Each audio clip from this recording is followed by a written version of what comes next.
Capítulo 7. Caminho para Sangria. Ao se aproximarem da próxima cidade, avistaram, no horizonte empoeirado, um grupo dos Cara Vermelha, cerca de 30 homens, uma horda perigosa, marchando na direção oposta. Esconderam-se rapidamente, o coração batendo descompassado no peito, pressentindo o perigo iminente. Felipe sabia que os bandidos, tendo encontrado os corpos de seus companheiros, estavam caçando o responsável com uma fúria cega.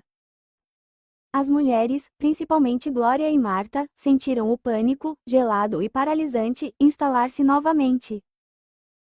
Ao entrarem na cidade abandonada, Felipe proferiu suas últimas palavras de aviso, um tom de despedida em sua voz áspera: "Nos despedimos aqui.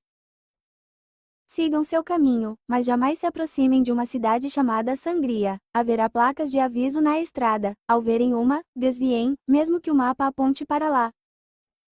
Peguem outro caminho." "Por quê?" perguntaram as mulheres, a curiosidade misturada ao medo. "Vocês não sairiam de lá vivas", foi a resposta enigmática de Felipe, um presságio sombrio.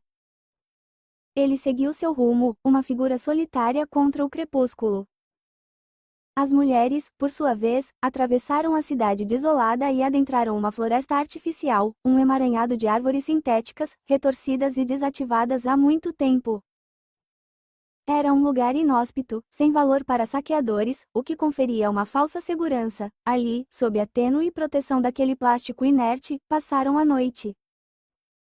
Ao amanhecer, retomaram a jornada, seus passos marcados pela esperança vacilante e pela mais profunda incerteza. Por volta das 4 da tarde, já emergiam da floresta sintética. Chegaram a uma ponte imponente, uma cicatriz de concreto e metal sobre um rio seco. Com a luz do dia ainda generosa, decidiram atravessá-la. Encontraram algumas bicicletas abandonadas, fantasmas de uma era passada, e as utilizaram, ganhando uma velocidade desesperada sobre o asfalto rachado. Ao se aproximarem do final da ponte, o crepúsculo já tingia o céu de tons alaranjados e púrpura, um espetáculo melancólico. Decidiram procurar abrigo em um dos carros abandonados, uma esperança vã de passar a noite em segurança. Mal haviam se instalado, ouviram o som inconfundível de motores, um ronco ameaçador que cortou o silêncio fúnebre. Esconderam-se rapidamente nos porta-malas dos veículos, o ar preso nos pulmões. Eram os Cara Vermelha, lobos em perseguição, seguindo seus rastros cidade após cidade. Sabiam que mulheres faziam parte do grupo que matara seus companheiros, pois haviam encontrado roupas femininas no carro abandonado. A vingança, e talvez algo mais primitivo, movia aqueles homens, muitos dos quais há décadas não tinham contato com mulheres. Passaram pela ponte, seus rostos pintados de vermelho vivo, a fúria ardendo em seus olhares vazios, não imaginavam que suas presas estavam tão dolorosamente próximas.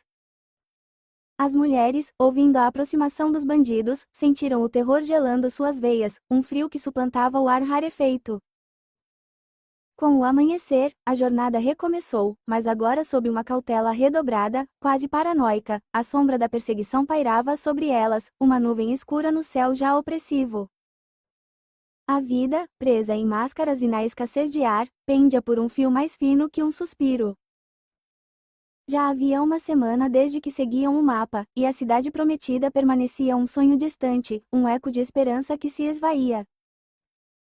Glória e Marta trocaram olhares pesados ao avistarem as placas de aviso, corroídas pelo tempo e pela radiação. "Não é a cidade que aquele homem falou?" questionou Glória, a voz um sussurro de pânico.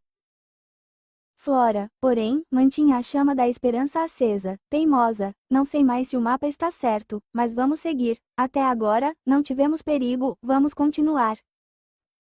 Marta, mais pragmática, a voz carregada de premonição, insistiu. "Ele disse que não sairíamos vivas de Sangria. Acho que devemos dar a volta."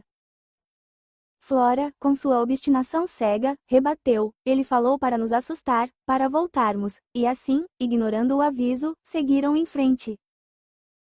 Capítulo 8. A armadilha dos caninos negros. Ao chegarem à cidade, a visão era dolorosamente familiar. Construções abandonadas, esqueletos de pedra e metal sob um céu agonizante, o silêncio pesado da ausência de vida, um eco de gritos passados. "Viu?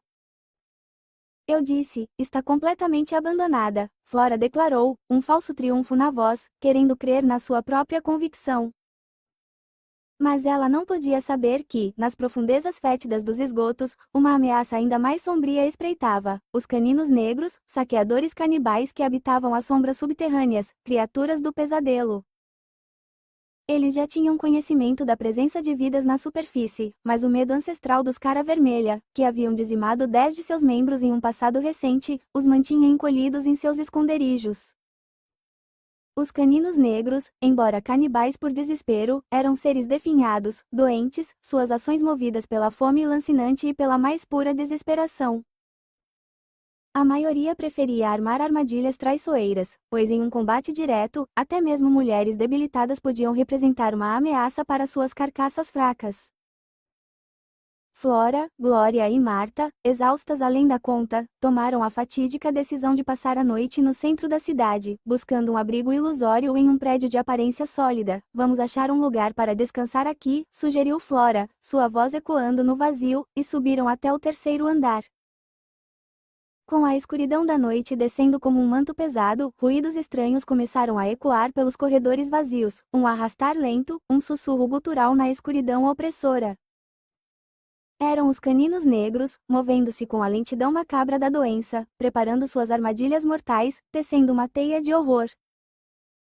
Ao amanhecer, as 3 mulheres, revigoradas por um sono superficial, desceram para o segundo andar, comentando sobre os ruídos da noite, atribuindo-os à imaginação febril. Distraídas, perdidas em conversas banais, não notaram o perigo iminente, invisível e mortal. No corredor do segundo andar, o chão cedeu sob seus pés com um estalo seco e fatal. Uma armadilha, meticulosamente preparada pelos seres das sombras, as engoliu em um abismo de terror. Marta caiu primeiro, seu corpo atravessado por pontas de ferro afiadas, um grito sufocado na garganta. Glória, caindo sobre ela, também foi trespassada, mas ainda lutava por fôlego, a dor lancinante em cada respiração agonizante. Marta, a vida esvaindo-se, tinha o rosto desfigurado pelas lanças de metal, uma máscara de horror. Flora, a mais leve, sofreu apenas alguns ferimentos na queda. Quando os caninos negros, criaturas grotescas e famintas, se aproximaram de suas vítimas, os gritos desesperados das mulheres ecoaram no vazio da cidade, um lamento perdido. Os caninos negros arrastaram a gaiola com rodas, na qual Glória e Flora estavam presas, para seu covil fétido nos esgotos. Ao chegarem lá, Glória, ainda viva, e Flora viram os caninos negros arrastar o corpo inerte de Marta para fora da gaiola. Então, testemunharam a aproximação faminta e cruel de vários deles, seus olhos brilhando na penumbra. Os caninos negros pegaram o corpo de Marta e o jogaram sobre uma bancada de concreto, iniciando um ato macabro que viraria seus estômagos. Começaram a destrinchá-la com a brutalidade de açougueiros, jogando os pedaços em um caldeirão que fervia sobre um fogo elétrico, o cheiro de carne queimando enchendo o ar fétido. Outros preparavam a carne para assar, seus movimentos grotescos e eficientes. Glória e Flora, presas na gaiola, lançavam gritos desesperados, apelos por uma salvação que nunca viria, mas seus clamores eram engolidos pela escuridão e pela insanidade dos canibais, que nem sequer os ouviam. Em seguida, os caninos negros se voltaram para a Glória, pondo fim à sua vida com um corte brutal na garganta, aproveitando o sangue que ainda pulsava em suas veias, um último lampejo de vida.